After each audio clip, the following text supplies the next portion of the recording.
à ce bulletin d'information diffusé sur les www.gms.sn, le sommaire. Un mouvement dénommé les Amazones prêt à soutenir le maire de Ziguinchor dans ses projets futurs et antérieurs. Quant aux partisans du parti au pouvoir, saluent les prouesses du chef de l'État réalisées dans le département de Bignona et promettent au chef de l'État une large victoire au scrutin du 24 février prochain. La coalition Sonko Président officiellement présentée à la jeunesse sénégalaise. À Ziguinchor, le poisson, un aliment qui s'est fait rare au quai de pêche de Boudodi. Les commerçants éprouvent des difficultés à satisfaire leur clientèle. Bienvenue à tous. Je le disais au sommaire, la coalition Sonko Président a été présentée ce mercredi.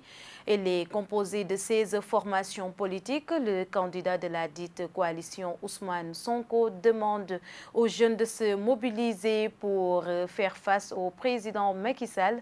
L'ancien inspecteur des impôts et domaines accuse les 7 sages de vouloir brûler le pays. Comme en 2012, c'est un compte-rendu signé Mamadou Fall.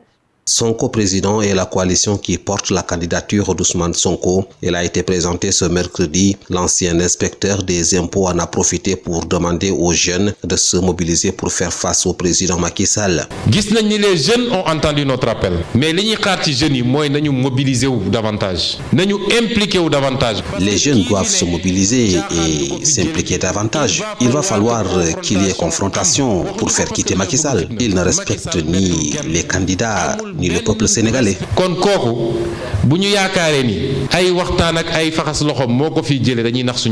Ousmane Sonko dénonce ce qu'il qualifie de tentative d'intimidation de la part de son adversaire du 24 février 2019. Justice utilisée contre ses opposants. Macky Sall utilise la justice et l'administration contre ses opposants. Il mobilise tous les renseignements généraux pour nous suivre. Macky Sall est en train d'utiliser toutes sortes de violences contre ses adversaires et contre le peuple sénégalais. La même détermination contre lui rek moy solution. Le candidat de la coalition Sonko Président lance un appel aux forces républicaines de défense et de sécurité ainsi qu'à la magistrature. Buñu nangul Macky Sall luñu bañalon kenen avant mom. Ils n'ont qu'à rester des républicains. Si Macky Sall pense que si 1 million de jeunes sortent pour manifester, l'armée, la gendarmerie ou la police tireront sur ces citoyens, il se trompe. Nous lançons un appel à ces soi-disant sages du Conseil constitutionnel. Ils étaient 5 et maintenant 7. Ce sont eux qui déstabilisent toujours le pays. Tranquillement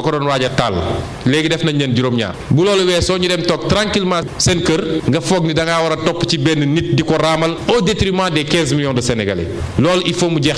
Sonko Président est constitué de 16 formations politiques. D'autres concertations sont en cours pour la mise en place d'une forte coalition, révèle Ousmane Sonko. À Ziguinchor, à présent, où la commune poursuit ses baptêmes de rue en l'honneur des hommes qui ont marqué la ville. Désormais, la rue de Goumel, qui part du rond-point Aline Sitoé Diatta, et la gare routière de Ziguinchor porte désormais le nom de Chérif Alioune Aïdara, imam ratib de la grande mosquée de Ziguinchor. Écoutons les précisions du maire Abdoulaye Baldé au micro de Famara Niassi et Paul Manga. Nous sommes dans une dynamique de mémoire des illustres de notre région, des figures qui ont marqué le développement de notre région, de notre pays, mais aussi de la ville de Ziguinchor. C'est dans cette optique que j'ai décidé, en collaboration bien entendu avec le conseil municipal, d'honorer d'illustres fils de Ziguinchor et d'illustres fils de la Casamance, ceux qui ont marqué l'histoire de Ziguinchor, et l'imam Chérif Alioune Aïdara en fait partie. Donc c'est pour ça que nous avons tenu à lui rendre cet hommage en baptisant cette rue, sur laquelle il a longtemps circulé parce que sa maison se trouve à proximité. Nous avons décidé de la baptiser Avenue Chérif Alioune Aïdara pour lui rendre cet hommage et pour surtout le donner un exemple à la postérité, pour dire qu'un homme aussi illustre, un homme de science, mais aussi un homme de Dieu de la dimension de Chérif Alioune Aïdara mérite d'être toujours un repère pour les jeunes, mais pour les générations et des générations. Personne ne doit oublier un illustre homme comme ça. C'est la raison pour laquelle nous avons décidé de lui dédier cette rue qui doit désormais porter pour des années, je pourrais dire pour des siècles et des siècles encore, le nom de Alhaji Alioune Aïdara. Nous y restons, saluant le travail du maire député de Ziguinchor. Le mouvement Les Amazones décide de soutenir les actions d'Abdoulaye Baldé. Ce mouvement compte accompagner la politique de développement de la commune entamée par le maire Abdoulaye Baldé, patron de l'UCS. Écoutons Aminata Sow, présidente du dit mouvement, au micro de Famara Niasse toujours. Baldé est un homme qui aime Ziguinchor. C'est un homme qui aime Ziguinchor, qui aime la population de Ziguinchor. Et on sait qu'il est déjà... la preuve, c'est que les projets, les réalisations des projets qu'il a déjà fait ici, donc ça nous donne déjà la preuve et l'ambition, bien sûr, de le suivre. Donc nous sommes là, un mouvement de jeunes prêts à l'accompagner, non seulement pour la réélection du président de la République, pour ces élections du 24 février, mais aussi dans l'avenir, dans toute sa carrière politique. Donc là, il y a les Amazones qui sont déterminés, des jeunes, et accompagnés aussi de leurs frères qui sont là à accompagner le président Abdoulaye Baldé dans la réalisation de ses projets futurs et à l'avenir aussi. Les partisans du président Macky Sall de la commune de Kataba 1 posent les actes les unes après les autres pour lui assurer une victoire historique à l'élection présidentielle du 24 février. Un des acteurs qui porte cette ambition est le directeur de la planification de l'Office national de la formation professionnelle qui a fait part de cet engagement en marge de la finale des phases régionales organisées du 26 au 30 décembre à Djignaki. Sekou Badji au micro de Lamine Bayan. La commune de Kataba a d'abord abattu un travail important dans le cadre du parrainage. À ce titre, nous avons fait obtenu un résultat satisfaisant puisque l'objectif qui nous a été assigné au niveau département, nous l'avons atteint. Maintenant, ce qui reste, c'est de travailler de façon ardue pour que au soir du 24 février, que le président Macky Sall soit vainqueur de ces élections. Alors, le plan d'action a déjà démarré depuis le début du parrainage. Il se poursuit jusqu'au 24, où les populations ont exprimé leur engagement pour la réélection du chef de l'État, son Excellence, M. Macky Sall. Et ce chantier-là s'inscrit dans le cadre des actions que nous avons inscrites pour la réélection du président Macky Sall au premier tour, avec un score historique. Mais je profite de l'occasion pour remercier et féliciter Abdoulaye Baldé, qui a eu le courage et la générosité d'accompagner le chef de l'État, de l'accompagner parce qu'il est en train de faire des résultats très importants pour le Sénégal, mais aussi pour la Casamance. Le chef de l'État s'est engagé dès son accession à la magistrature suprême de faire de la Casamance une priorité. Nous y restons car les partisans du président de la République du département de Bignona se félicitent et saluent les prouesses réalisées par leur candidat durant son septennat. Un bilan largement positif qui facilitera sa réélection dès le premier tour de la présidentielle du 24 février prochain. Abdoulaye Badji au micro de Lamine Badian toujours. Nous sommes particulièrement réjouis des performances multiples et de haute facture réalisées par le président de la République. D'abord, le groupe consultatif de Paris, et ensuite la série d'inauguration. Et la Touba, le ranch de Doli, vous imaginez, une clôture sur 120 km, ça personne ne le penserait. Mais il faut connaître Doli et vraiment pour mieux apprécier ce que le président a fait dans le ranch de Doli. C'est extraordinaire. Ce qui nous préoccupe, ce n'est pas que Macky soit élu, vraiment élu. Il le sera au premier tour. Ce qui nous préoccupe, ce par rapport à quoi nous travaillons d'arrache-pied, c'est qu'il soit élu avec un score vraiment qui, en tout cas, qui approche ou qui dépasse celui par lequel il avait été élu en 2012. C'est ça, nous en fait c'est ça notre objectif. On ne se pose même pas la question est-ce qu'il sera élu ou pas, non. Ça, pour nous, on peut peut-être se tromper. Et ça m'étonnerait. Ça paraît compliqué. Qu'est-ce qui est compliqué? Ce pari de faire élire le Du tout. Du tout. Non, les chiffres sont là. Les chiffres sont là. Quand vous avez 10 personnes à partager et que l'un prenne les 6, vous aurez forcément 4. Même s'il n'a pas franchi la barre de 50% à l'élection. Non, ce que j'ai dit est clair. J'ai dit si vous en avez 10 à partager, que l'un prenne déjà 6, mais vous n'aurez que 4. Revenons à Ziguinchor où le poisson se fait rare, une situation dans laquelle se trouvent les commerçants du quai de Boudodi qui peinent à satisfaire sa clientèle. Ces derniers rencontrent d'énormes difficultés pour voir la queue de certaines espèces de poissons, une situation qui explique la cherté du poisson dans la capitale du Sud et qui inquiète les acteurs de la pêche. Un reportage que nous propose Boubacar Sambou. Un climat rude qui ne favorise pas la capture de poissons en mer. Cette commerçante au quai de pêche de Boudodi peine à détailler le pot de poissons qu'elle a dans ses caisses. Mais les poissons, c'est trop cher. On débrouille seulement. Il y a des poissons capitaines, on peut acheter des kilos 2500 avec des barracudas. Les sommes par là, on achète kilos 1700. C'est trop dur. Cette rareté du poisson est en partie liée au manque de crevettes, une situation qui freine les activités selon ce mareyeur à Boudodi. Il faut que le gouvernement, le service de pêche, essaye d'organiser 3 mois ou 2 mois de repos biologique pour vraiment le fleuve. C'est notre intérêt pour les générations futures. Les usines actuellement, ils prennent que des petites crevettes, des petites tailles. Mais les grandes tailles, ils ont des problèmes. Le prix n'est pas bon. Et donc pour amener à Dakar, on a des problèmes de transport.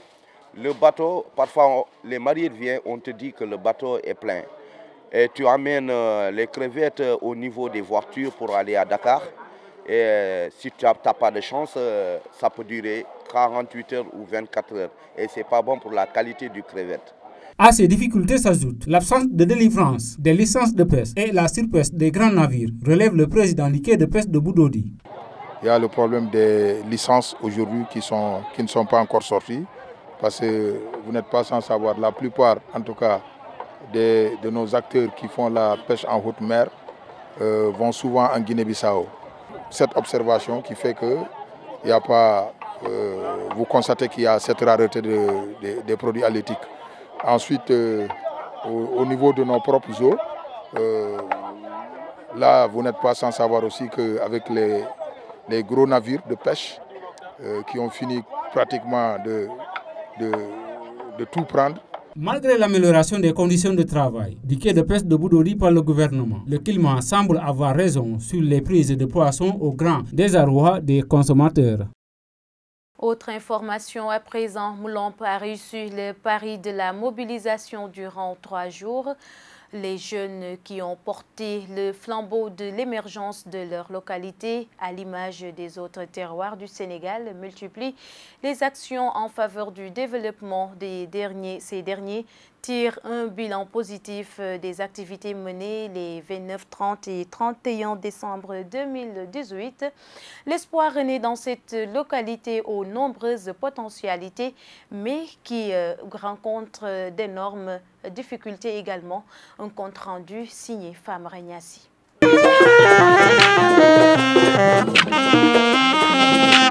Mobilisés pour la bonne cause, les populations de Moulomp dans le département de Bignona ont reçu leur pari durant 72 heures.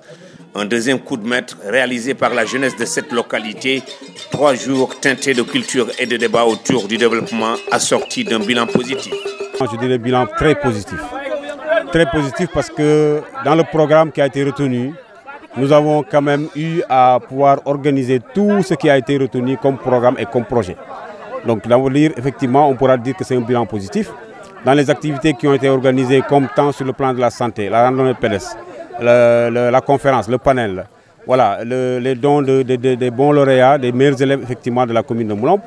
Vous venez d'assister tout juste effectivement le tournoi de football. Nous allons tout de suite bientôt à partir de minuit terminer l'année comme on l'a dit en beauté. Donc pour moi, je suis effectivement que vraiment les 112 heures de l'édition se sont très bien passées.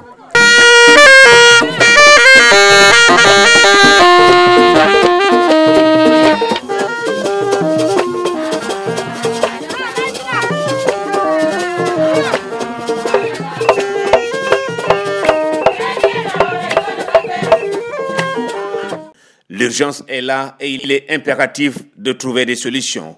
Dans la jeunesse ici à Moulombe, beaucoup de nos jeunes frères, après les études, d'aucuns ont eu le BFM, le bac, mais présentement ils sont ici à Moulombe sans emploi. Et pour peut-être pallier à ça, nous pensons à trouver des moyens par le biais des partenaires pour la construction de centres polyvalents. Et cela permettra aux jeunes de trouver de l'emploi local. Les références ne manquent pas pour cette jeunesse ambitieuse, en témoigne la personnalité des différents parrains, notamment celui de la finale de football, Youba Sambou, l'ancien ministre des Forces armées. C'est un vieux qui a beaucoup investi sur la jeunesse et d'ailleurs dans son discours il avait souhaité à ce que la jeunesse soit unie pour que vraiment le village soit développé. Donc il a beaucoup insisté sur l'unification de la jeunesse pour vraiment la pacification et l'unification surtout.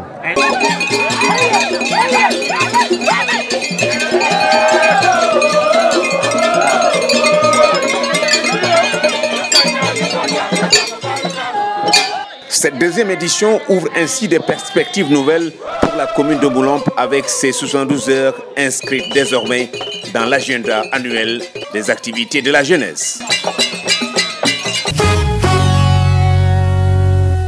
L'actualité hors de chez nous, elle est présentée en bref et en images.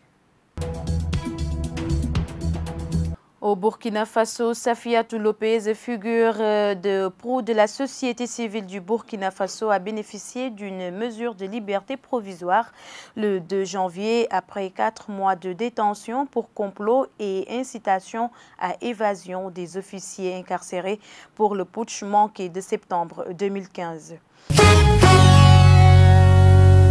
Au Nigeria, des combattants du groupe État islamique en Afrique de l'Ouest ont affirmé avoir tué 14 soldats et en avoir pris un autre en otage dans le nord du Nigeria. Des combattants de l'État islamique en Afrique de l'Ouest, une faction de Boko Haram affiliée aux djihadistes de l'organisation État islamique, ont envahi mardi 1er janvier au moins 3 bases militaires dans le nord-est du Nigeria, ont indiqué des sources militaires et des membres de milices combattants aux côtés de l'armée. Voilà, c'est cette actualité internationale qui met fin à cette édition. Merci de l'avoir suivi. Excellente suite des programmes sur les www.gms.sn et sur la 89.3 FM également. GMS, la radio de la paix et de l'amour. Au revoir.